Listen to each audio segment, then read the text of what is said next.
gracias por su presencia.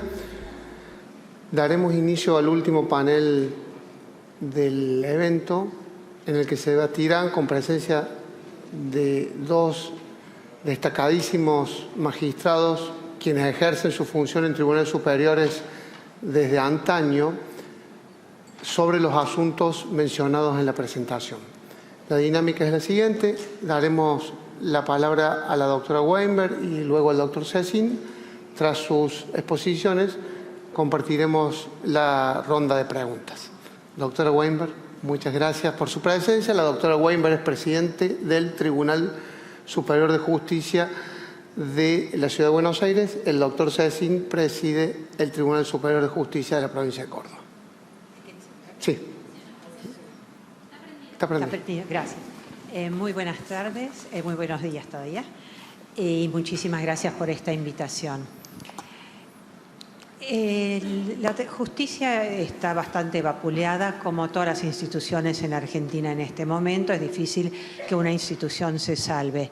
Si, como decía Nino, tomamos a la Constitución como hoja de ruta, el pueblo es el que gobierna, hay principios y garantías para todos los ciudadanos y le corresponde a la justicia velar porque las mayorías en las elecciones que determinan los poderes ejecutivo y legislativo no atropellen a la minoría que no los eligió.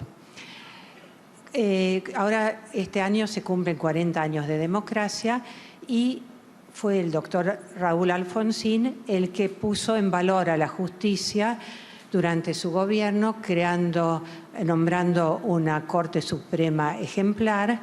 En ese momento, el 70% de los jueces que venían de los gobiernos anteriores, militares y no militares, fueron confirmados, un 30% no, pero el 70%, que eran buenos técnicos, aplicaron la Constitución a partir de ahí, y con el juicio a las juntas hubo mucho reconocimiento a la labor de la justicia y la puso a la justicia en valor.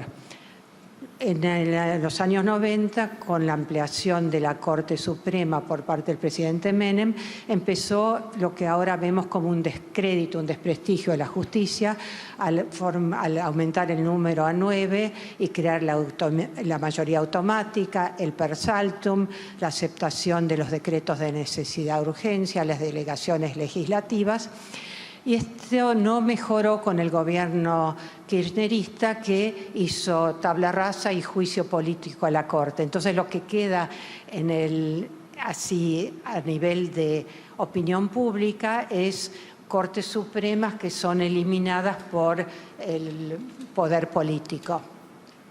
¿Qué es lo que tenemos que hacer ahora? Volver a aplicar la Constitución y que cada uno de los poderes pueda cumplir con la función que le corresponde dentro del marco normativo. El Poder Ejecutivo ocuparse de administrar, el Legislativo legislar, el Judicial ocuparse de garantizar el derecho de las minorías, pero no solo en lo que hace a los conflictos entre particulares, entre ciudadanos o entre empresas, sino también ese límite a los poderes políticos, ejecutivo y legislativo, cuando tratan de avanzar sobre los derechos de las minorías. La minoría entonces tiene como garantía a la justicia. Y esto es lo que tenemos que tratar de volver a fortalecer, apoyando el nombramiento de jueces probos. La sociedad civil ahí tiene un rol importante en impulsar al Consejo de la Magistratura y a los poderes políticos en nombrar bien y en cumplir con la Constitución. Yo creo que ahora hasta aquí. Y le paso la palabra al doctor Cecín. Bueno, para mí es un honor y una inmensa satisfacción compartir estos momentos con todos ustedes en el marco de una institución como es AmCham, que tanto se preocupa por el bienestar de la sociedad. Por eso es un placer ante tan distinguido auditorio compartir estas jornadas. Sabemos que en los últimos años el rol del Poder Judicial ha adquirido una gran trascendencia. En algunas cosas, aspectos muy positivos, porque en definitiva los grandes, hitos que sobresalen de la importancia del Poder Judicial es que hoy se hace por parte de todos los jueces en la República Argentina un control de constitucionalidad y de convencionalidad de principios y de valores fundamentalmente para garantizar los derechos fundamentales. Es decir, que siguiendo las modernas tendencias constitucionales como la Constitución alemana del 49, hoy en día, si la legislación no respeta esos derechos fundamentales, precisamente están las puertas abiertas de la justicia para darle el carril que corresponde y la solución adecuada. Muchas gracias.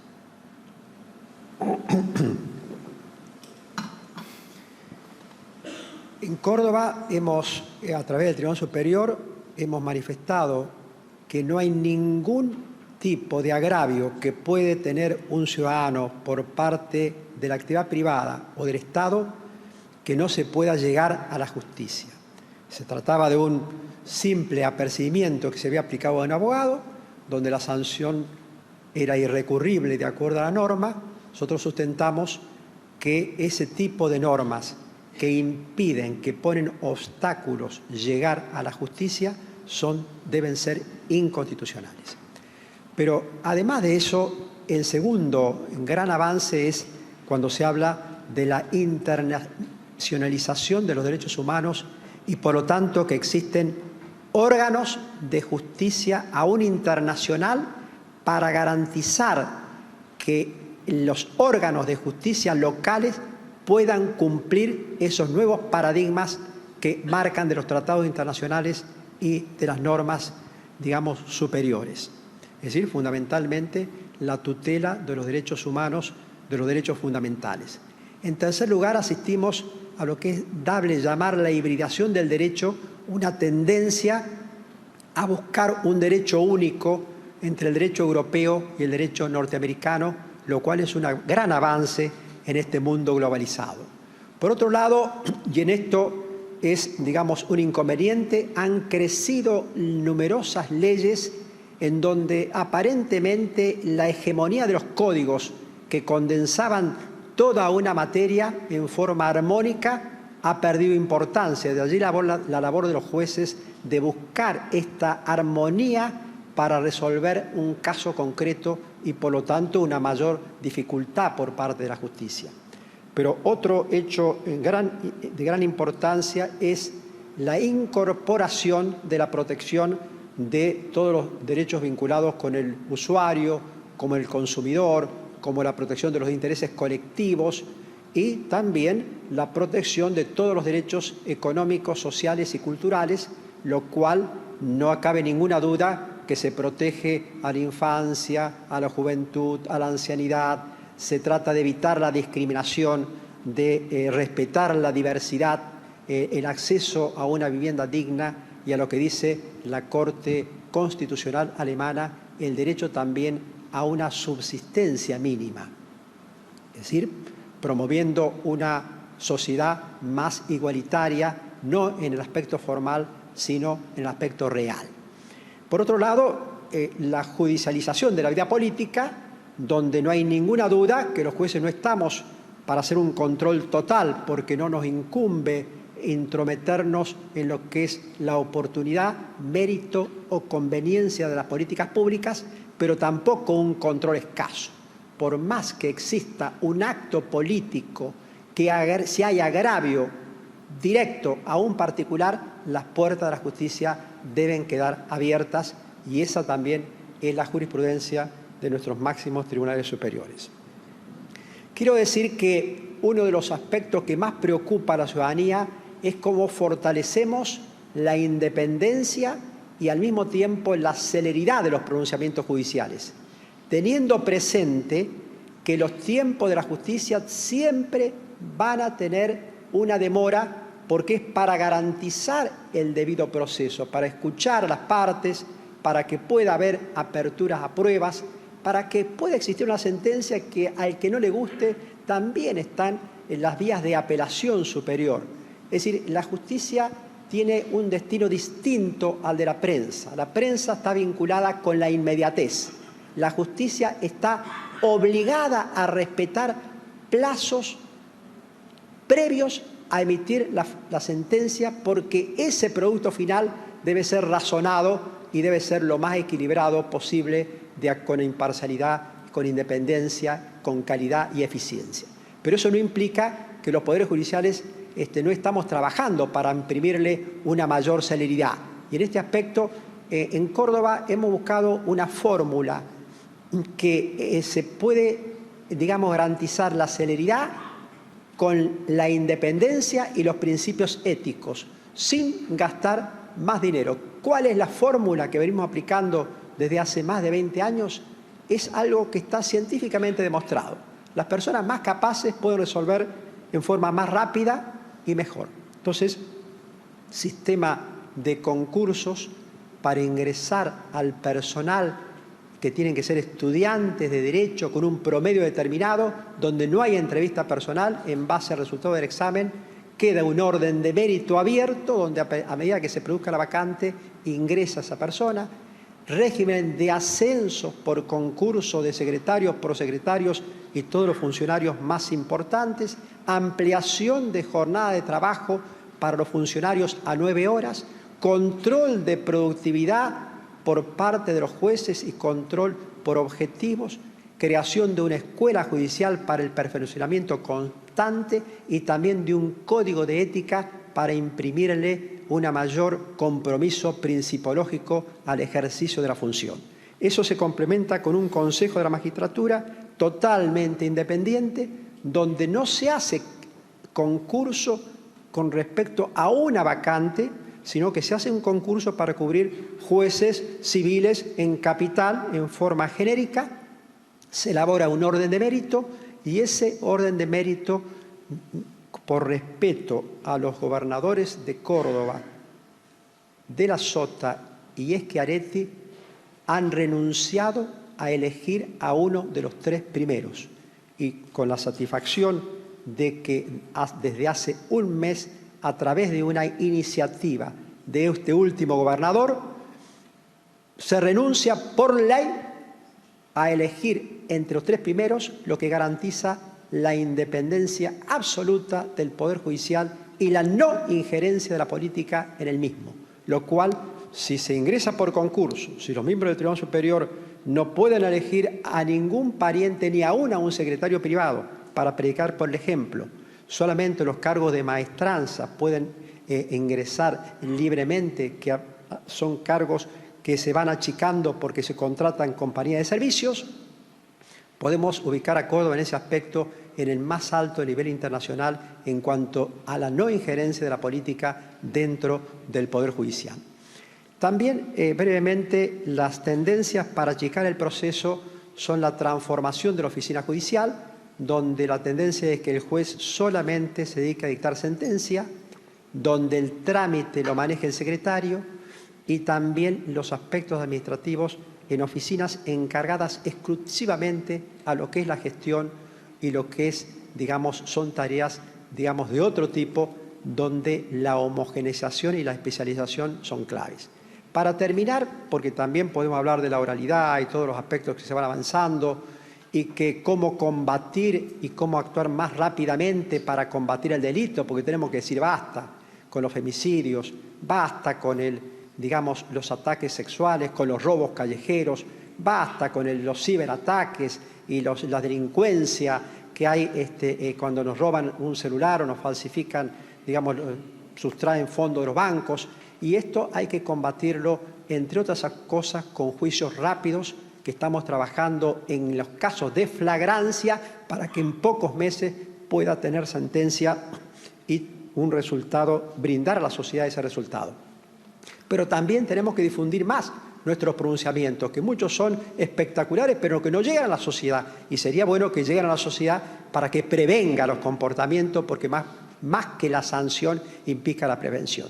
Para terminar, un brevísimo análisis sobre lo que nos preocupa en este país, donde la justicia debe aportar también lo que es la seguridad jurídica.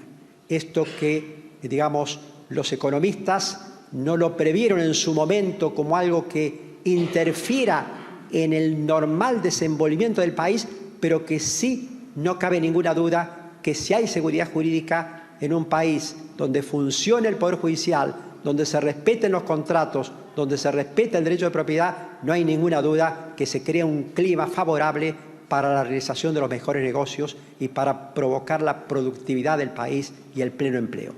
Y en ese marco, digamos, simplemente hago mención que el objetivo es lograr lo que la jurisprudencia de los tribunales europeos dicen que es la seguridad jurídica. Por un lado, un derecho, digamos, certero, es decir, un derecho fácilmente conocible por la ciudadanía, que sea fácilmente interpretable. Y segundo, un derecho previsible, es decir, que pueden haber cambios, pero que esos cambios no sean tan abruptos para generar la sensación de falta de seguridad jurídica, de incertidumbre.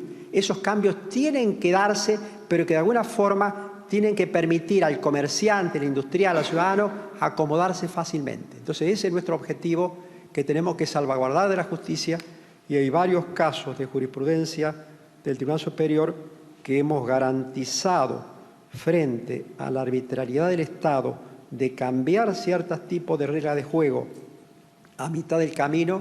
Le hemos dicho que eso no se puede, agravia la seguridad jurídica y por lo tanto es motivo de anulación por parte de los jueces. Muchas gracias, doctor Sacín. Doctora Weinberg, algunas preguntas. En los últimos reportes acerca del índice de confianza en la justicia en la Argentina, la valoración ciudadana ha sido baja. ¿Cuáles, a su criterio, son los factores que inciden en la percepción de la opinión pública al respecto? Creo que todas las instituciones están muy débiles en la Argentina. El Poder Judicial no escapa a la generalidad, con el agravante de que además hay una vicepresidenta que, si no obtiene los resultados que quiere la justicia, pide el juicio político a la Corte, y al día siguiente de las elecciones, el último domingo, salió a dar un reportaje para hablar de lawfare.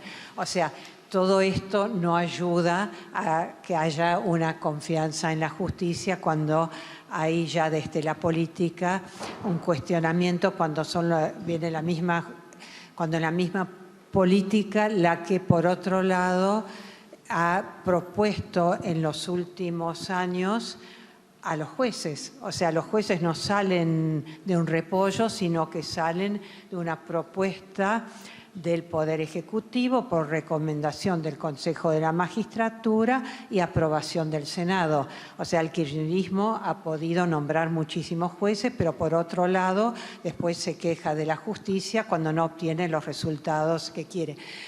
Creo que esto confirma, en contra de lo que a veces se piensa, digamos, una de las cosas que suele decirse para desacreditar la justicia, que es el único poder no elegido democráticamente. Por suerte no es elegido democráticamente, porque si fuera elegido en elecciones populares iría siempre a la par del Poder Ejecutivo y del Legislativo. El Poder Ejecutivo puede, a través de la Presidencia del Senado, bloquear la Cámara de Senadores, por ejemplo, que no opere.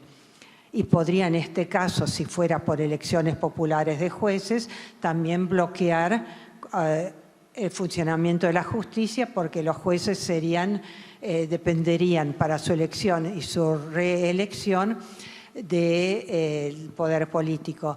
Una de las cosas que yo pienso que no fue bien pensada por el constituyente fue el tema de la edad.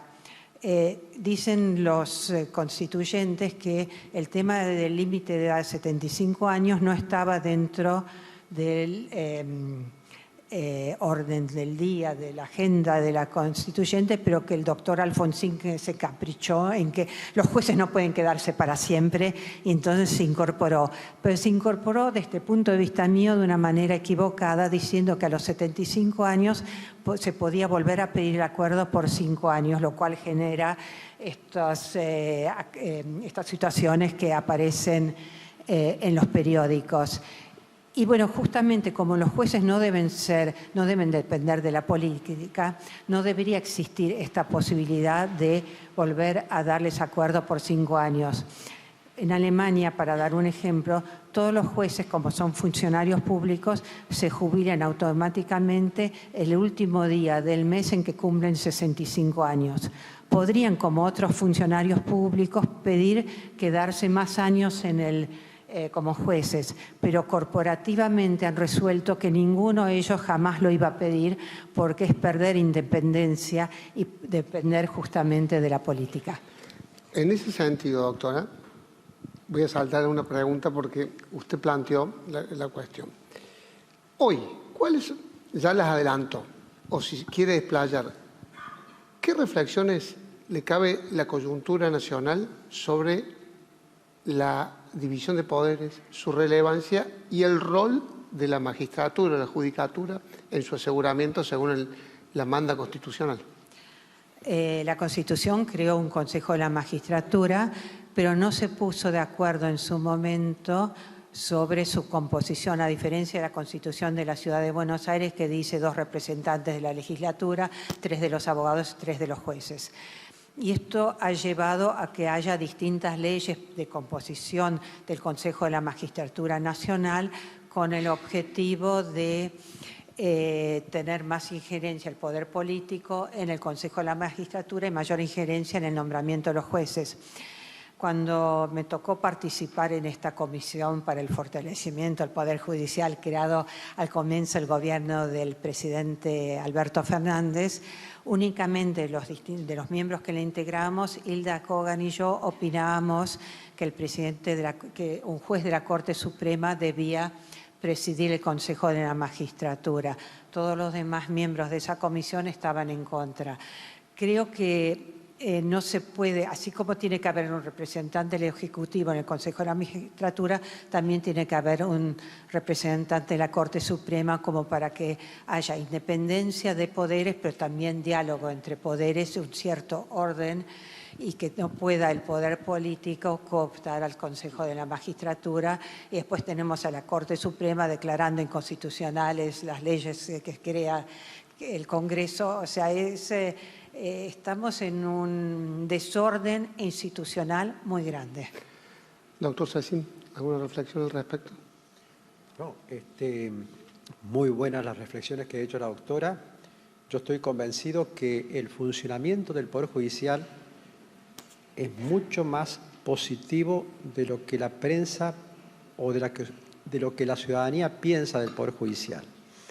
Voy a simplemente comentar un dato de la realidad. Nosotros en Córdoba tenemos el juicio por jurado, en la cual ya han participado alrededor de 50.000 personas como, digamos, miembros de la sociedad en esos juicios.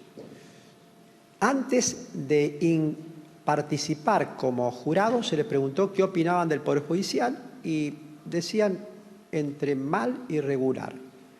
Cuando terminaron esa, digamos, experiencia, porque en la cual tuvieron que interactuar con jueces, con funcionarios, con secretarios, se advirtió que cambiaron de percepción y manifestaban que ahora la opinión era entre muy buena y excelente. Es decir, cuando vieron el funcionamiento interno del Poder Judicial. Por eso muchas veces nosotros, claro, los 100.000 casos que la justicia ha actuado en forma razonable, correcta, no son noticia, pero si hubo un caso en el cual es opinable desde el punto de vista jurídico, o porque es opinable o porque las leyes dicen algo que da margen para que el juez lo interprete, indudablemente que eso es crítico y por lo tanto la sociedad critica a la justicia en ese aspecto. No obstante, yo creo que hay que seguir en una, digamos, renovación permanente, buscar más independencia, actuar más rapidez, llegar más prontamente. En eso todos los poderes judiciales, la ciudad autónoma también, está atravesando periodos de digitalización, donde hoy en día un abogado a las 4 de la mañana puede presentar un escrito, donde el embargo se hace digitalmente, y eso genera que tengan que transformarse obligatoriamente los códigos procesales, que no es una tarea del juez, ¿cierto?, para tratar de armonizar con esta nueva orientación, digamos, que requieren los tiempos. Además, garantizar más canales de prevención del conflicto, más mediación, más arbitraje, más, conciliación. Doctor Weimer, la última pregunta, vamos, pero tomo... Sí, me acaban de avisar que una pregunta más. No, un tema que usted planteó al inicio de su exposición, 40 años de democracia. ¿Cuál es el rol, pregunta común para usted, doctora, al comienzo, de la ciudadanía en el fortalecimiento, el aseguramiento del Poder Judicial y la construcción de la confianza a la que usted aludió? Hubo distintas instituciones de la sociedad civil que participaron mucho en los años 80, Poder Ciudadano, por ejemplo, y que tuvieron mucha importancia en el fortalecimiento del Poder Judicial, y creo que hay que recuperar esto. Para no ir a lo local, en Naciones Unidas, cuando se eligen jueces, es la sociedad civil que puede determinar que un juez sea elegido o no, trayendo información sobre el juez. Y yo creo que esto se puede hacer perfectamente y con mucha más facilidad a nivel nacional, porque se presentan candidatos, hay audiencias públicas, pero la participación de la sociedad civil es muchas veces pro forma, pero no en muy pocas oportunidades ha tenido una importancia trascendente. Doctor Sassi. Sí, la Constitución francesa del 1791 decía que los jueces tenían legitimación para decir, en el caso concreto, lo que la ley dice. Si nosotros lo traemos a la actualidad, tendríamos que decir que los jueces tienen legitimación para decir, en el caso concreto, lo que el ordenamiento jurídico dice en base a las normas constitucionales, los tratados, los principios y valores. Es decir, que el juez, y esto se vincula con lo que dijo la doctora recientemente, tiene la legitimación del pueblo, pero no para hacer lo que él quiere, sino para instrumentar en el caso concreto el ordenamiento jurídico. Por ese motivo es valioso la existencia en nuestro país, en el mundo, de los consejos de la magistratura, que precisamente eligen al más idóneo, es decir, al que más sabe y al que más compromisos democráticos y republicanos tiene. Por eso, por ese motivo, no pueden ser elegidos por el pueblo, no pueden, en definitiva, durar poco tiempo en la función, sino que deben necesariamente ingresar a través de lo que es la capacitación, la sabiduría para dominar ese ordenamiento jurídico que tienen que aplicar. Yo quiero decir también simplemente lo siguiente. Aquellas palabras que decía un ex decano de la Facultad de Jurisprudencia de París, de Derecho de París, Georges Bedel, cuando decía, si sé apenas lo que es derecho, sé bien qué sería una sociedad sin derecho. Es decir, sencillamente el caos. Si nosotros no tuviéramos el derecho, que en definitiva es el que garantiza las reglas de convivencia, porque la clave fundamentalmente de la democracia no es solamente la designación de quienes nos gobiernan, del respeto de los derechos y responsabilidades, sino que la clave es la garantía de las reglas pacíficas de resolución de conflictos.